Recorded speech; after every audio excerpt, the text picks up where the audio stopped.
जंगल के राजा शेर सिंह अब काफी बूढ़ा हो चुका था।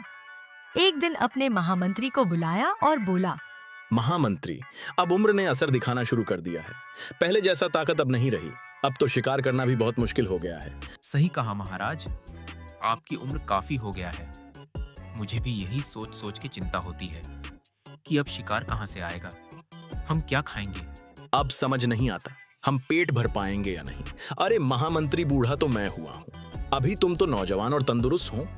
जब तू छोटा था तब मैंने ही तुझे पाल पोस के बड़ा किया। अब तेरी भी जिम्मेदारी बनती है, तू मेरे लिए शिकार ला के दे और मैं चैन से बैठ कर खा सकूं। महाराज, आप सही कह रहे हैं, मेरी भी यही जिम्मेदारी बनती है, मैं आपको भरपेट भोजन खिलाऊं। पर एक बात बताइए, क्या आप मुझे देखकर नहीं लगता कि मैं बड़े शिकार करने के लायक नहीं हूं?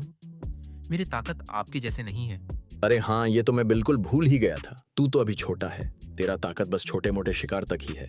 उससे तो तेरा ही पेट भरेगा, मेरा तो अधूरा ही रह जाएगा। अब कुछ तो उपाय सोचना पड़ेगा ताकि हम दोनों का पेट भर सके।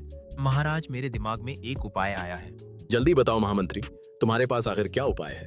महाराज, आप जंगल में ऐलान करवा दीजिए, जो भी जानवर हमारे प्रतियोगिता की शर्त पूरा कर लेता है उसे आप इस जंगल का नया राजा घोषित कर दोगे। मुझे तो इस शर्त में कोई फायदा नजर नहीं आता। अगर किसी ने इस चुनौती पूरी कर ली तो मेरा राजपाट चला जाएगा।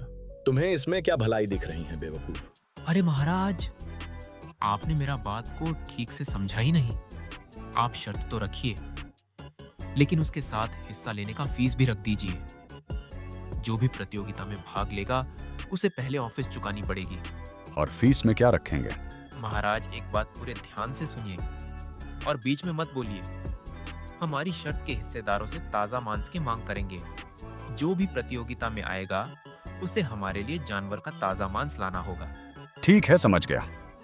पर एक बात बताओ, हम ऐसा कौन सा शर्त रखेंगे जो लोग आसानी से जित ना पाए, फिर भी ज्यादा से ज्यादा जानवर भाग ले सकें और हमें भरपेट ताजा मांस खाने को मिले? पर क्या शर्त रहेगी महामंत्री? महाराज, शर्त ये रहेगी कि उसको 5 दिनों तक पानी में खड़ा रहना होगा। अगर वो शर्त जीत जाता है तो उसको जंगल के राजा बना दिया जाएगा। अगर कोई जानवर शर्त जीत गया तो हमारा तो राजपाट पूरा चला जाएगा। अरे महाराज, जरा सोचिए, इस वक्त तो कड़ाके की सर्दी पड़ रही है। भला कौन ऐसा जानवर हो सकता है जो बिना खाए पिए 5 दिनों तक ठंडे पानी में खड़ा रह सके?